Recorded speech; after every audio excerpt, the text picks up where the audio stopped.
Hi guys, मेरा नाम सपन है and welcome to the channel. आज बात करेंगे ये हीरो की वीडा VX2 के बारे में। ये एक ईवी है, लेकिन इसको जो टैग है वो ई वूटर का दिया है। ई वूटर का मतलब ये है कि ये एक स्कूटर की तरह रिलायबल और स्मूथ है, लेकिन एक ईवी की तरह इंटेलिजेंट और स्मार्ट है।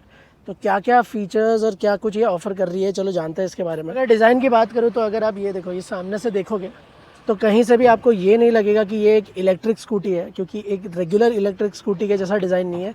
जो बाकी इलेक्ट्रिक स्कूटर से कंपेयर करोगे तो ये बहुत ही अलग डिज़ाइन है उसका। अगर आप देखोगे तो साइड से भी एकदम सिंपल है, कोई ज़्यादा कट्स एंड क्रीज नहीं है। जेंडर न्यूट्रल डिज़ाइन है, मतलब ऐसा नहीं बोल सकते कि ये लड़कियों के लिए या लड़कों के लिए, एकदम जेंडर न्यूट्रल डिज़ाइन है। चाबी अगर मैं बताऊँ तो ये देखो, इसकी चाबी एकदम बेसिक की है, कुछ ऐसा ज़्यादा शोशा नहीं, सिंपल की है। और बात करूँ अगर इसके वेरिएंट्स की, तो इसमें 2 वेरिएंट्स अवेलेबल है।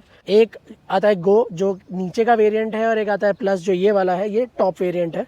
ठीक है, क्या कुछ डिफरेंस है वो भी मैं आपको बता देता हूँ। जैसे अगर आप इसके टायर्स पे देखोगे, शुरुआत नीचे से करते हैं, टायर्स पे देखोगे तो 12-12 इंच के ये दोनों टायर्स है। आगे डिस्क ब्रेक है, पीछे ड्रम ब्रेक है। ये टॉप मॉडल में है। अगर आप गो में देखोगे तो दोनों ही ड्रम ब्रेक्स आपको मिलेंगे। आपको LED headlamp, LED tail lamp और इंडिकेटर्स भी जो है वो LED में है। ये आपको दोनों वेरिएंट्स में कॉमन मिल जाएगा, और दोनों ही वेरिएंट्स में 12-12 इंच के टायर आपको मिल जाएंगे। ये देखो, बाकी अगर मैं आपको दिखाऊँ, पूरी बॉडी जो है वो फाइबर की है, तो लाइट वेट है। कोई भी इसको इजीली चला सकता है, कोई भी इजीली मनूवर कर सकता है, ज़्यादा हेवी नहीं है गाड़ी। तो चलो अगर इसको पास से देखें तो सबसे पहले ये देखो, बात करूँ अगर इसके डिस्प्ले की, तो ये 4.3 इंच की TFT डिस्प्ले है। यहीं पे अगर लोअर वेरिएंट जो गो वेरिएंट है उसमें 4.3 इंच की LCD डिस्प्ले आती है। उसके अलावा ये देखो, ये जो बटन है ये हाई बीम लो बीम का बटन है, और यहाँ पे पासिंग बटन भी है। ये जो है ये एक जॉयस्टिक दिया है, जो कि ये स्क्रीन पे सारे नेविगेशन, कोई भी ऊपर नीचे वगैरह जितने भी फीचर्स हैं उनको सिलेक्ट और वो सब करने के लिए, यूज़ करने के लिए ये जॉयस्टिक है।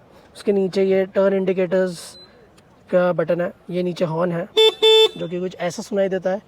ये हज़ार्ड लाइट ऑन ऑफ करने के लिए, ये देखो हज़ार्ड लाइट का आपको यहाँ पे दिख गया होगा, और ये इससे वापस बंद हो जाएगा तो वो बंद हो जाएगा।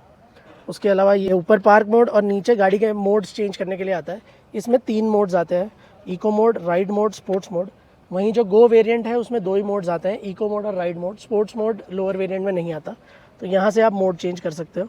उसके नीचे ये किल स्विच है, गाड़ी बंद करने का किल स्विच है, और ये नीचे चालू करने का। और ये एक बार दबाऊँगा, ब्रेक पकड़ के अगर मैं इसे एक बार दबाऊँगा तो ये देखो गाड़ी चालू हो जाएगी। अगर आप स्क्रीन पे भी देखोगे तो यहाँ पे आपको बैटरी के इंडिकेटर्स आएंगे, ये बताएगा कि ये रेंज कितनी बची है। और अगर मैं आपको मोड चेंज करके दिखाऊँ, ये देखो, ये सिटी मोड आ गया, ये स्पोर्ट्स मोड आ गया। थोड़ा नीचे आ जाए तो ये देखो, यहाँ पे फ्रंक मिलता है जो कि 4.8 लीटर का है। और सबसे अच्छी बात यह है कि वो काफ़ी स्पेशियस है। देखो बहुत गहरा, ये मेरे अपने ग्लव्स हैं जो अंदर रखे हुए थे। उसके अलावा मैं अगर बात करूँ तो जो बाकी स्कूटीज़ में मैंने फेस किया है कि मोबाइल रखने का जो पॉकेट है ना, उसमें वो मोबाइल ऐसे बाहर आ रहा होता है, जिसकी वजह से पिक पॉकेट होने का चांस होता है। लेकिन यहाँ पे एक डेडिकेटेड मोबाइल पॉकेट तो दिया ही है, बट यहाँ पे ऐसा फ़ोन दिया है, देखो बिल्कुल फ़ोन गायब हो गया। ऐसा नहीं है, किसी को पता भी नहीं चलेगा। क्या है, खड्डे वगैरह में उछल के बाहर भी गिर सकता है, इसीलिए यहाँ पे एक अच्छा खासा स्पेस दिया है। तो यहाँ पे फ्रंक है जो 4.8 लीटर का है। उसके अलावा यहाँ पे देखो अच्छा खासा नी लेंथ है, आपका सिलेंडर वगैरह या बैग वैग जो आप डेली के लिए यूज़ करते हो वो आ जाएगा। बात करूँ अगर इसकी सीट की, तो काफ़ी अच्छी लंबी सीट है। 851 mm की सीट है, 2 लोग आराम से बैठ सकते हैं। बीच में लगेज रख के भी अगर आपको बैठना पड़े तो आराम से आप बैठ सकते हो। गाड़ी की अगर सीट हाइट की बात करूँ तो 777 mm की सीट हाइट है, 155 mm का ग्राउंड क्लियरेंस है। अभी अगर मैं आपको बूट खोल के दिखाऊँ तो ये देखो, ऐसा कुछ इसका अरेंजमेंट है।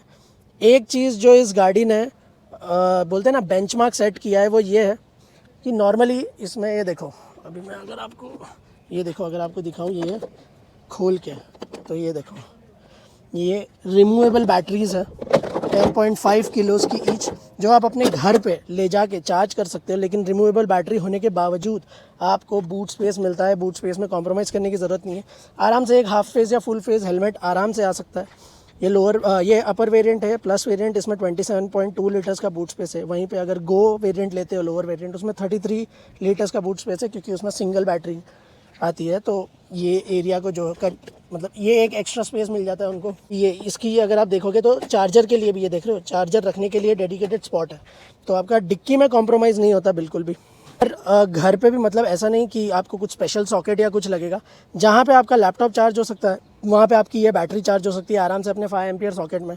और अगर घर पे चार्ज नहीं करना है तो बाहर चार्जिंग के लिए भी ऑप्शन है, यहाँ से आप अपना बेसिक चार्जिंग कर सकते हो।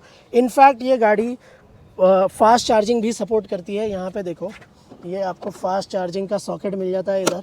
और यहाँ पे एक और चीज़ बताना भूल गया, यहाँ पे मोबाइल चार्ज करने के लिए सॉकेट दिया है जो कि वाटर टाइट है। उसके अलावा अगर बात करूँ तो ये गाड़ी IP68 रेटिंग है, इसकी जो बैटरी है वो IP67 रेटिंग है और चार्जर IP65 रेटिंग का है। अब बात अगर इसके कलर ऑप्शंस की करूँ तो काफ़ी ज़्यादा कलर ऑप्शंस दिए हैं। ऐसा नहीं है कि 1 2 3 कलर ऑप्शंस दिए हैं, टोटल 7 कलर ऑप्शंस दिए हैं इस गाड़ी में। एक तो ये पॉम्पी सा कलर आप देख रहे हो ऑरेंज कलर का, इसके अलावा 6 और कलर ऑप्शंस आते हैं जो कि आप देख पा रहे होंगे अपनी स्क्रीन पे। ऑल्सो बात करूँ अगर मैं इसके रेंज की, जो कि सबसे इंपॉर्टेंट फैक्टर है, तो ये जो गो मॉडल है उसका IDC क्लेम जो है वो 92 किलोमीटर्स का है और ये वाला जो प्लस वेरिएंट है इसका IDC क्लेम 142 किलोमीटर्स है। दूसरी मेन बात है वो, अगर इसकी प्राइसिंग की बात करूँ, देखो प्राइसिंग में ना आपको 2 ऑप्शंस आ जाते हैं। एक तो ये कि आप कंप्लीटली इसको ओन कर सकते हो, दूसरा एक बैस सिस्टम है जो कि बैटरी एज अ सर्विस है, जिसमें आपको पर किलोमीटर बैटरी का जो रेंट है वो आपको पे करना होता है। और बैटरी एज अ सिस्टम जो बैस सिस्टम है उसमें गो वेरिएंट है ना वो लेस देन 45,000 में मिल जाता है। बस ये है कि आपको 1.24 पर किलोमीटर 1.24 रुपीज़ पर किलोमीटर आपको रेंट पे करना होता है। वो भी अगर आप सब्सक्रिप्शन अगर बड़ा वाला लेते हो तो ऑलमोस्ट 90 पैसे में आपको मिल जाता है पर किलोमीटर। और ये वाला जो वेरिएंट है ये बैस में 58,000 रुपीज़ में मिल जाता है। बाकी ईवी से कंपेयर करोगे जो इस रेंज में 100 किलोमीटर के आसपास के रेंज में आपको 1.25 लाख 1.5 लाख के प्राइस में आते हैं, जो कि आपके पास इकलौता ऑप्शन होता है। वैसे में अगर ये जो 45,000 या एक 50-60,000 के रेंज में अगर आपको मिल रही है तो ये बहुत मतलब इतना अच्छा मूव है हीरो की तरफ से, क्योंकि जो जिनको है ना कम बजट है और उनका यूज़ भी एक बोलते हैं ना जो डेली कम्यूट वाला यूज़ है, बहुत ज़्यादा यूज़ नहीं है, जो सब्सक्रिप्शन में खरीद सकते हैं, उनको एक बहुत सस्ते में एक अच्छा प्रोडक्ट मिल जाता है। तो कैसी लगी आपको हीरो की वीडा VX2 मुझे कमेंट सेक्शन में ज़रूर बताना। वीडियो पसंद आया तो लाइक कर देना एंड चैनल को सब्सक्राइब कर देना। Thank you.